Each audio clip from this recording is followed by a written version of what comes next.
Salut à tous et bienvenue. On espère que vous serez fidèles pour écouter cette interview spéciale de Sarah Ayoun. Elle est guide pour le Merkaz Begin, mais aussi pour le tout nouveau musée qui a déjà ouvert ses portes depuis Pessah, un musée qui se trouve sous le Kotel. Ça s'appelle Beth Plougat HaKotel. Bonjour Sarah. Bonjour.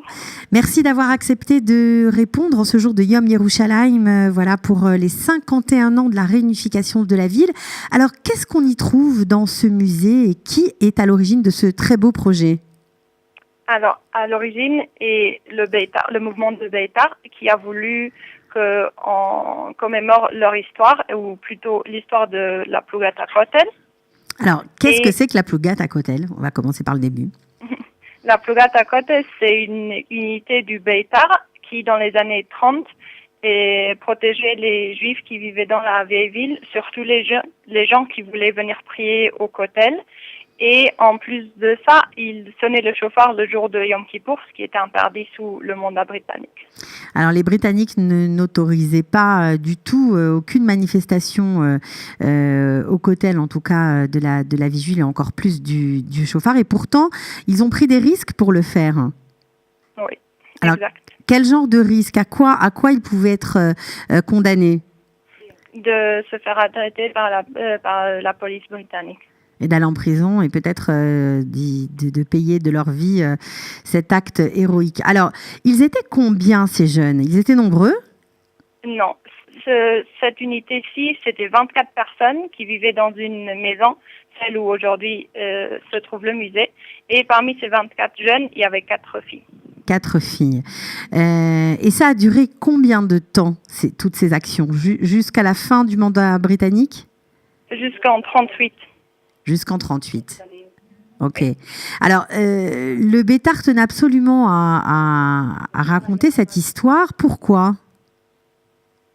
Parce que c'est une histoire importante qu'il faut se rappeler, de pas l'oublier, et aussi par rapport aux 50 ans de l'unité de Jérusalem et les 70 ans de l'indépendance de l'État d'Israël, de voir ce qui s'est passé, aussi des histoires un peu moins connues qui ont tout de même leur droit d'être reconnues en faisant partie de tout le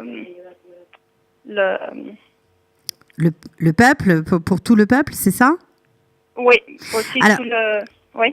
Alors, qu'est-ce qu'on y voit dans ce musée? Alors, on comprend que vous avez vraiment pris la maison historique où ces jeunes ont habité, ces jeunes ont milité, on va dire ça. Ça se trouve à côté du Cardo?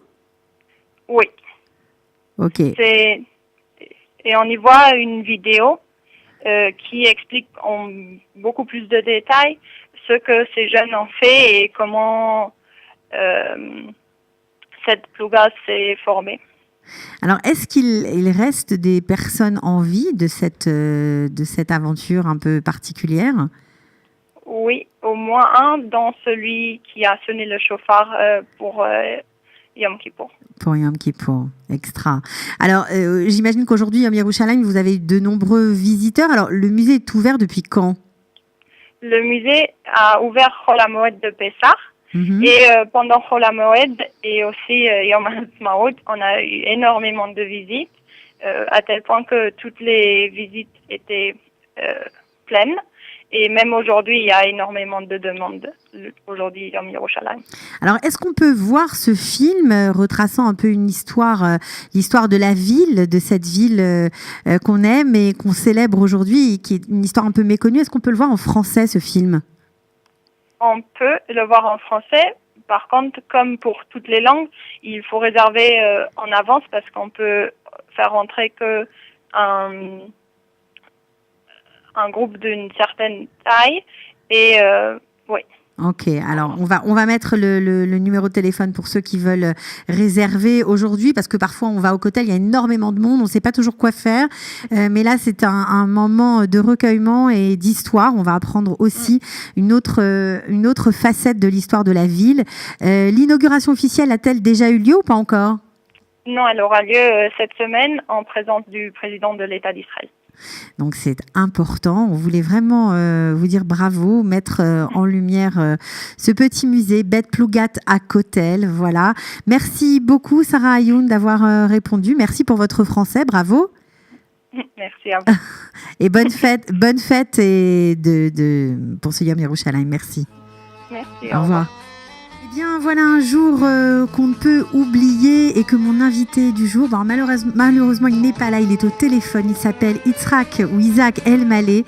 Il a 76 ans aujourd'hui et il était à l'époque de la guerre des 6 jours, eh bien, dans les rangs des parachutistes. Il a vécu cette période, il a vécu la guerre des 6 jours, la libération de Jérusalem, et il est en ligne pour nous raconter son témoignage. Bonjour Isaac. Bonjour madame. Alors voilà, ils m'ont appelé, j'étais réserviste pendant 2 semaines. On a été à Jérusalem pendant 1 semaine. On a reçu l'ordre de rentrer dans le souk. On a passé par la porte de Lyon. Vous n'avez pas fait la bataille de Givat Artach-Moshet. Vous n'étiez pas là-bas. Non, nous on a passé par la porte de Lyon. Ok.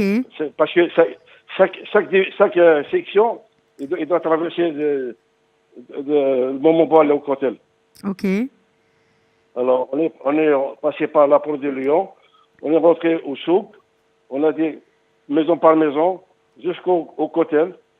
Et malheureusement, il y avait des morts ici, et des blessés, parce que c'était pas facile de rentrer en souk avec des Jordaniens qui sont plus efficaces que les Égyptiens et les Syriens. Les combats étaient rudes dans le souk? Ah oui, c'est triste, parce que vous voyez le souk comment il est droit. On ne peut pas passer, c'est très difficile. Il fallait faire attention au haut, en bas et derrière et devant. Alors c'est très dur. Vous étiez combien dans votre unité? Mon unité, on était à peu près 450 personnes. C'était 2 Plougot. Je ne sais pas comment on dit ça en français, Plougot. 2 groupes, on va dire ça comme ça. Oui, 2 groupes, si vous voulez comme ça dire. Alors, vous rendiez compte que vous alliez aller jusqu'au Kotel ou vous n'y croyez pas à l'époque? C'est vraiment, on n'avait pas sûr d'aller jusqu'au Kotel parce que on a reçu l'ordre juste la dernière minute, parce que le moment où on voulait aller, normalement on doit aller de l'autre côté, mais comme la dernière minute, on a reçu l'ordre d'aller vers le Kotel, c'est là où on était sûr d'aller jusqu'au Kotel, parce que heureusement que le roi jordanien, il a pas accepté la paix de Golda Meir. Il dit il ne faut pas rentrer en guerre, il est rentré en guerre, tant mieux pour nous, tant pis pour eux. Heureusement d'ailleurs, parce que sinon on n'aurait jamais eu le Kotel là-bas. Hein. C'est grâce au fait que les Jordaniens finalement sont rentrés en guerre contre l'armée d'Israël que le Kotel... oui, sinon on n'aurait jamais libéré le Kotel, parce que le Jordanien, parce que Golda Meir, il a envoyé un télégramme au roi de ne pas rentrer en guerre. Et à la fin, il est rentré, parce qu'il n'a pas écouté les paroles de Golda Meir, il a écouté les paroles de Nasser et Mahchem, ce fumier-là, et voilà, voilà le résultat.